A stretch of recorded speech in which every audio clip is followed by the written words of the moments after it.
Hi, it's Stephen here from Sound of an Ocean Wave, coming to do another hashtag, and this time it is 13 witchy questions just for fun, which was started by the lovely Denise from Whispers of Three, and her channel's a really recently formed one. It's a brand new channel.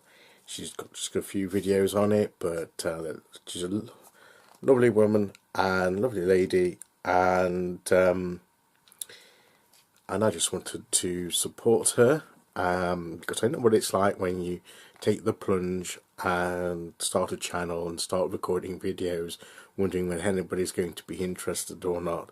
So you know, all power to her for taking that brave step, and I applaud her and I want to encourage her.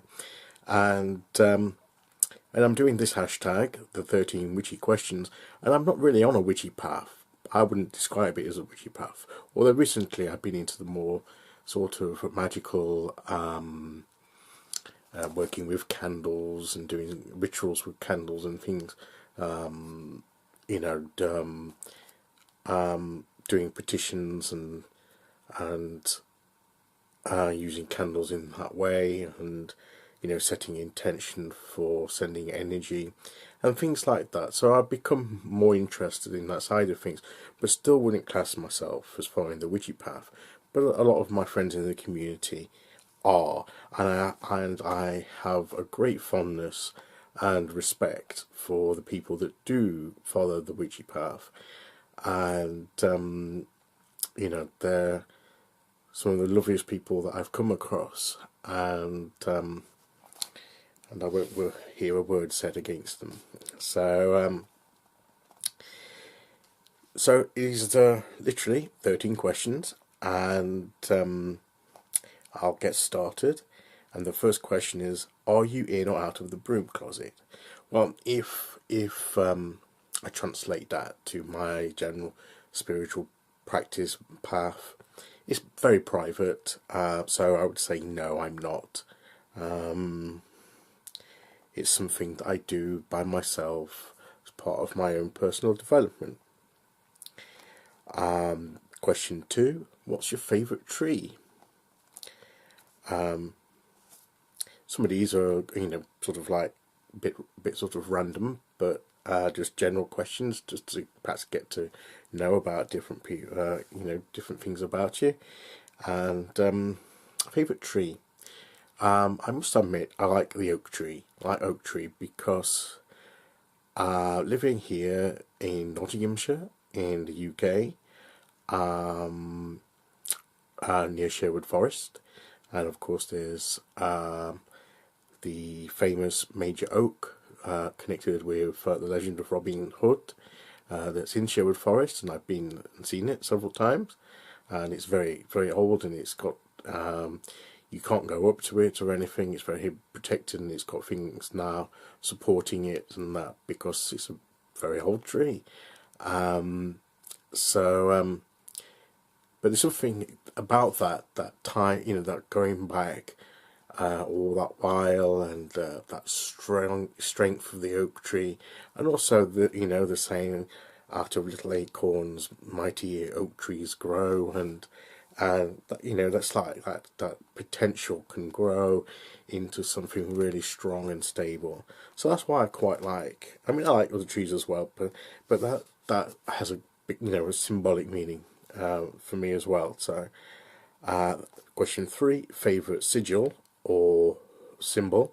I have started getting into sigils, to be honest, but let's say I've got a favourite symbol. Yes, I do have one, and that's the yin yang symbol.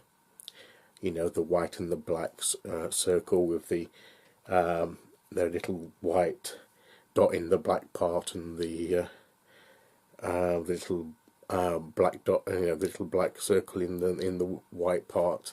You know, the yin yang symbol. That I just love it. 4: full moon or new moon? And I've started sort of you know, observing more the phases of the moon, and taking more note of them, and look forward to the full moons and new moons. They each have their significance, but a nice full moon, because you could actually see. I mean, in a new moon, you don't see the moon. It's that. So the full moon is when you actually see the moon in all its splendor. So that's what I like, because it's you can see all the moon there, that lovely, you know, complete circle in the sky, shining the light down upon in the night. Oh, that rhymed. So, question 5. If you were to become famous for something, what would it be? I have no great desire to become famous, to be honest with you. To me, it just seems too much trouble. You know, your life's not your own completely. But if I was going to become famous, I'd always wanted to become famous for being a writer. So, that may be my answer to that question. Question 6. What's the very first crystal you ever got? Now then, the very first crystal I ever got was in the midst of... I did actually get several crystals together for my first crystals, a bunch of crystals. So there wasn't a single one that I say I got first. But the first one I looked for when I went to the shop, when I went look for, and I got others with it, but the first one I looked for, because I wanted to make sure I got that crystal, was an amethyst crystal, because I really wanted to make sure I got an amethyst. Then I got other crystals to go with it, but that was the first one I made sure I got. So I would technically say that there was the amethyst. Question 7. Favourite bug or critter? I like all kinds of animals and that. Don't like many bugs, but there is a bug that I always used to like as a kid, and that's what would be what we call in the UK ladybird, or sometimes known as a ladybug. The lovely sort of red with the dots on it, and yeah, I used to love those. And it always used to be said that if you counted the dots for its age, it's a fallacy. That is actually the dots, because they don't live that long, and some of the amount of the dots, if you count the start as years, they wouldn't live that long. And and actually the dots actually determine the type of ladybug or ladybird that it is, because it's different types. But yeah, so that would be that. Question 8. Do you prefer Salem or New Orleans?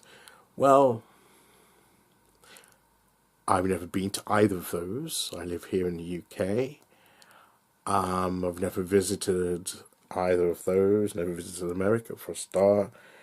I know there's different associations with each of them. I'm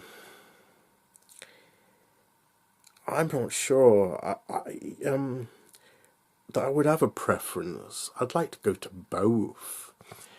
For different reasons. I mean, New Orleans is well known for its spirituality and maybe more. One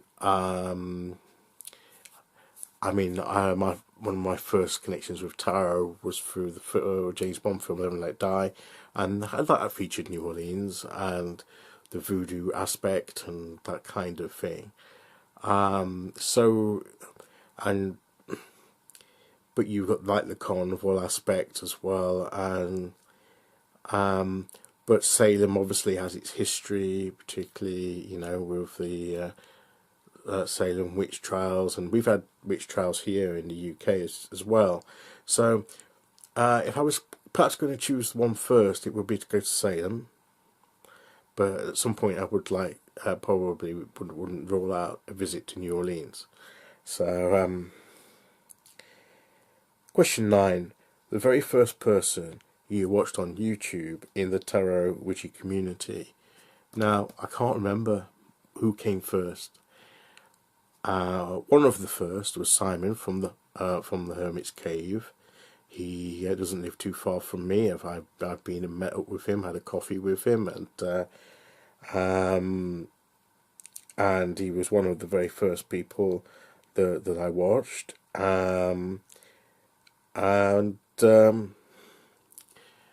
Kelly Fitzgerald from The Truth in Story, Kellyanne Maddox, various other people, and I can't remember who they would be, but Simon was one of the earliest. Question 10. Do you prefer spreads or freeform when doing a tarot reading? I tend to prefer a spread, actually. I have had a go at a couple of freeforms, and I probably want to perhaps have more of a go with that to develop more of an intuitive freeform sort of way of reading the cards. But I tend to follow like to have a spread that gives me an idea of what I'm looking at. I've certainly found that helpful when, as you know, in learning tarot and how to read it, and getting some spreads and learning how to read that spread. Has helped me anyway. It's worked well for me, but I'm not against using freeform. I'm probably would want to try it more often. So, but I tend to prefer at the moment using spreads. 11. Do you have a ritual or routine you do before or during a tarot reading? Well, I normally have a bit of a time of meditation, just getting into that position to connect intuitively with myself, with spirit, with universe, and I always give the cards a good shuffle, and I always then cut the deck and then choose the cards from the top of the deck. So that's a kind of ritual routine. 12. Are you a day or night person? I'm better at night, not very good in the mornings, so I am a night person, I would say. And the last question is 13. Are you left-handed, right-handed, or ambidextrous? I'm right-handed. Simple as that. So there were some really interesting questions there. So I'll leave the link to Denise's channel, Whispers of Free. Pop over, and if you're not subscribed, you know, and just give us some encouragement, and subscribe, press the bell, and say hello to her in the comments on any other videos, and welcome her and give us some encouragement. We all could do with that.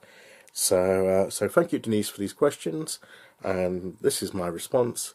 So thank you for listening, everyone, and I'll be back again very, very soon. Okay, bye-bye.